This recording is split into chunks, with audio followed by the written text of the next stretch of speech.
Et moi, instinctivement, je lui ai dit, mais est-ce que vous voulez qu'on passe un moment de silence ensemble?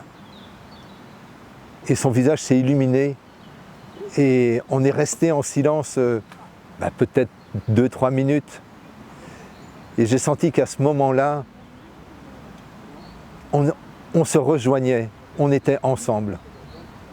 Et ça, c'est des moments qui sont précieux.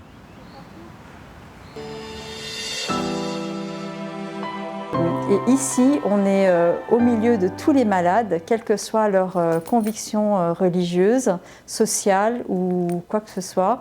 Et j'aime ça, le fait d'être vraiment ce que je suis, pleinement croyante et pleinement habitée par le Christ. Et en même temps, complètement ouverte à toutes les possibilités, toutes les rencontres.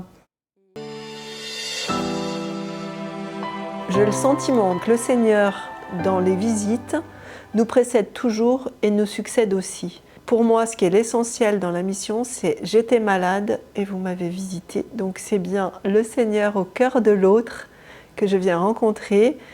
Plus qu'encore, j'ai l'impression que moi qui vais l'apporter à mes frères.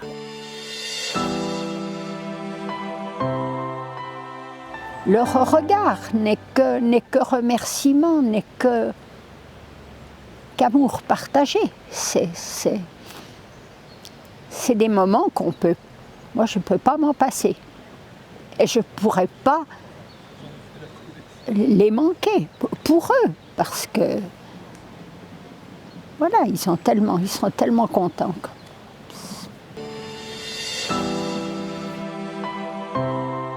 Moi, je vis vraiment ça dans ma foi, c'est-à-dire que je prie avant d'aller visiter. Soit, si on est plusieurs, on prie en équipe, sinon on prie seul. Et très souvent, au moment de frapper à la porte, j'essaye de me rappeler que Jésus est avec moi et je lui demande de m'accompagner. Alors, en fait, je sais qu'il m'accompagne, je n'ai pas besoin de le lui demander, mais c'est une manière pour moi de sentir sa présence. Et pour moi, c'est lui qui m'a appelée dans cette mission. Il me précède dans la chambre. Il est déjà dans la chambre avec le malade parce que je pense qu'il est auprès de tous les gens qui souffrent. À la fois, je vais visiter quelqu'un et je suis visitée.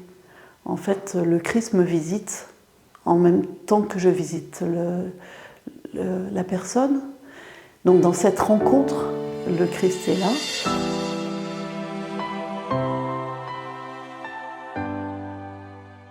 Alors la pastorale des couloirs, c'est-à-dire qu'on n'a pas de lieu vraiment spécifique à la clinique, mais on a des petits salons.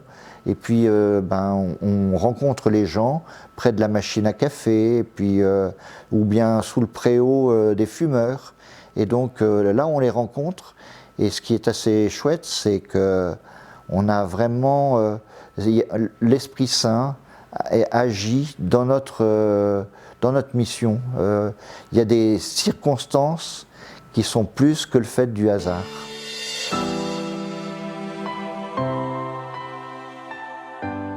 Je témoigne que Jésus est vivant. Je suis très émue parce que ce soit par exemple une problématique que j'ai en famille la veille, j'ai dans mes visites le lendemain des réponses indirectement par les patients, par les malades que je visite. C'est transformateur.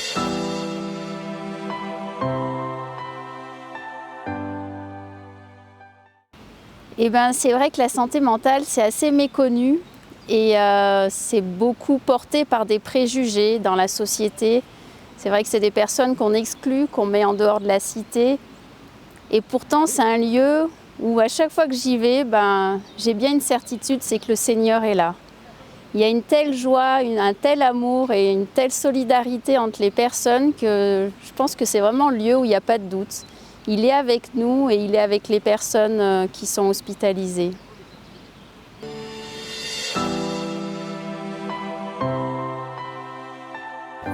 Ce que j'explique aussi aux personnes, que moi j'ai découvert cette grâce inouïe du bon Dieu qui nous aime tellement, qui nous laisse notre pleine liberté.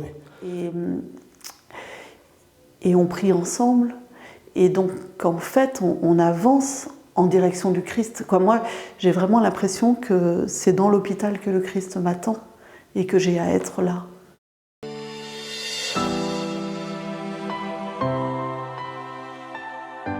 J'ai eu l'occasion de la visiter, cette personne qui était lourdement malade. Elle était en soins palliatifs, donc elle savait très bien ce qui l'attendait. Et j'ai ressenti à chaque rencontre avec cette personne la présence de l'Esprit Saint qui l'aidait, qui la guidait, qui malgré ses douleurs, malgré son handicap, malgré toutes les difficultés, elle continuait à profiter de ma présence, à être contente que je vienne la voir. Et du coup, moi, quand je partais, j'ai dit « Merci Seigneur » de cette rencontre, parce qu'il y a eu une rencontre et j'ai permis à cette personne d'avoir un petit moment de calme et de paix dans sa douleur et tout le combat qu'elle menait contre sa maladie.